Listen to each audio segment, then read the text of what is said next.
अरे सिंह साहब नमस्कार। नमस्कार जी, नमस्कार। नमस्कार जी। नमस्कार, नमस्कार।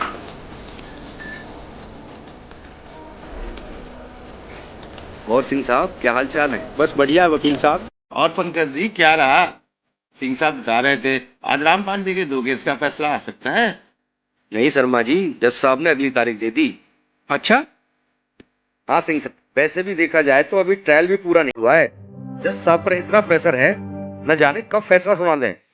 कौन से जज साहब की अदालत में सुनवाई चल रही है पंकज जी? माननीय अजय पारासर जी, एडिशनल सेशन जज, हिसार कोर्ट की अदालत में हमारे यानी संत रामपाल जी महाराज के 3 केस लगे हुए हैं।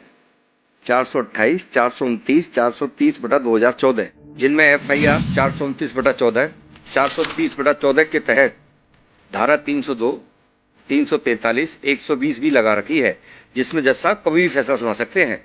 हाँ तो अच्छी बात है। ये तो फैसला तो आपके हक में ही होना है। बंधक बनाने वाले और सरकारी काम में बाधा डालने वाले केस में तो रामपाल जी बरी हो ही चुके हैं। जिन FIR की आप बात कर रहे हो, 428, 429, 430, ये तो बाद में कटी है। जब केस का आधार ही नहीं है तो आप चिंता किस बात की कर रहे हो?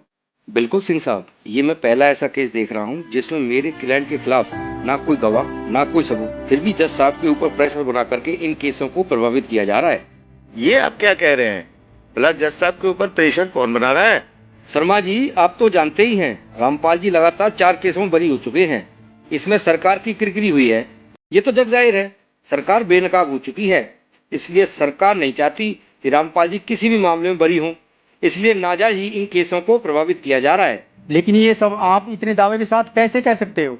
सिंह साहब, जिस व्यक्ति के नाम से FIR दर्ज की गई है वो अदालत में एफिडेविट दे चुका है कि उनकी पत्नी को संत रामपाल जी ने नहीं बल्कि पुलिस ने मारा है। अच्छा, तो फिर उसने FIR क्यों कराई रामपाल जी पर?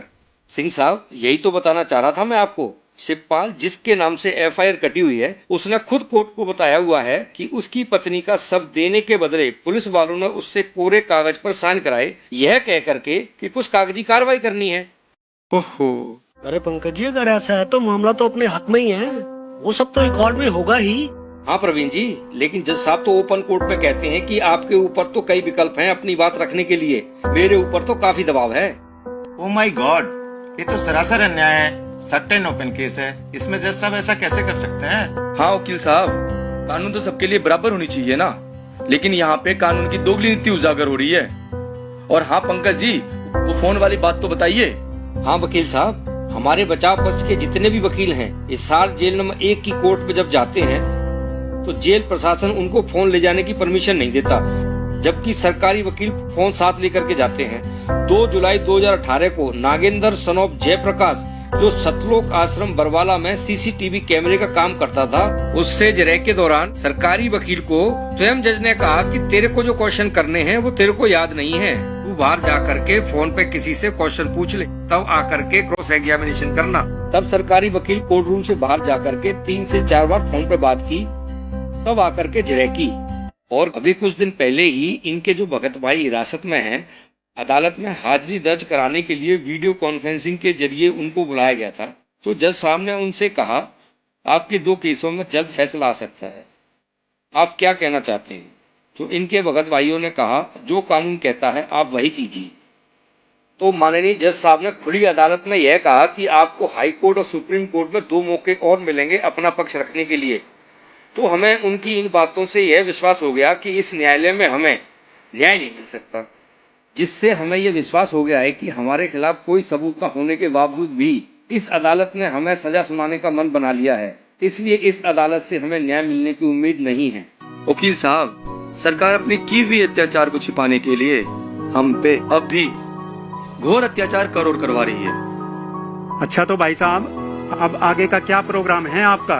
वकील साहब, अब तो पानी सर के ऊपर से गुजर चुका है। आज ये अत्याचार अन्याय हमारे साथ हो रहा है, कल कोई और इसका शिकार होगा, इसलिए हम सभी समाज को एकजुट होना ही होगा।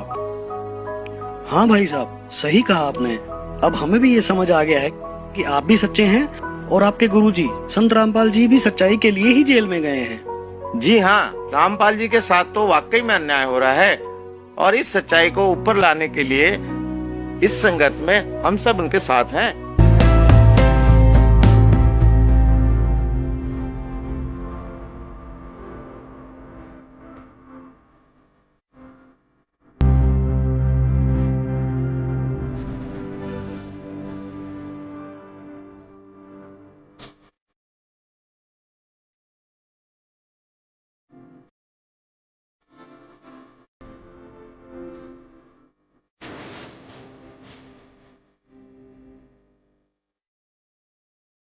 सर, पुलिस वालों ने जो कहा कि हम आपकी पत्नी की डेड बॉडी का तब देंगे जब इन पे कागजों पे साइन कर दो, पूरे कागजों पे साइन कर दो।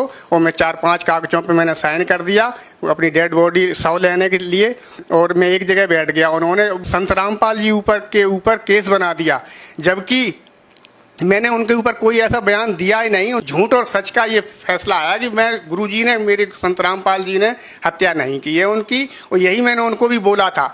उनकी मौत पुलिस वालों के कारण हुई है। जो पुलिस कार्रवाई पुलिस ने की है आश्रम के ऊपर है, उसकी वजह से ही मेरी माँ की मौत हुई। पुलिस ने भक्तों की कोई नहीं सुनी, उनके ऊपर लाठीचार्ज कर दिया, आंसू गैस के गोले, पानी की बौछार कर दी, जिसके कारण 5 महिलाएं, 1 बच्चे की मौत होगी, उनमें से एक मेरी माँ। पुलिस वालों ने आंसू गैस के गोले अंधाधुंध छोड़ना शुरू कर दिए, तो इतना भयंकर आंसू गैस के गोले छोड़े वहाँ कि आश्रम के अंदर धुआं ही धुआं छा गया। इसके बाद अब अंदर तो रहना बड़ा कठिन हो गया। बाहर निकलते थे तो पुलिस वालों ने लोगों को मार रहे थे। इस कारण से न हम अंदर रह पा रहे थे और न ही बाहर जा पा रहे थे, जिसके कारण से ही बालक की गैस की धुआं लगने से हमारे बालक की मौत हो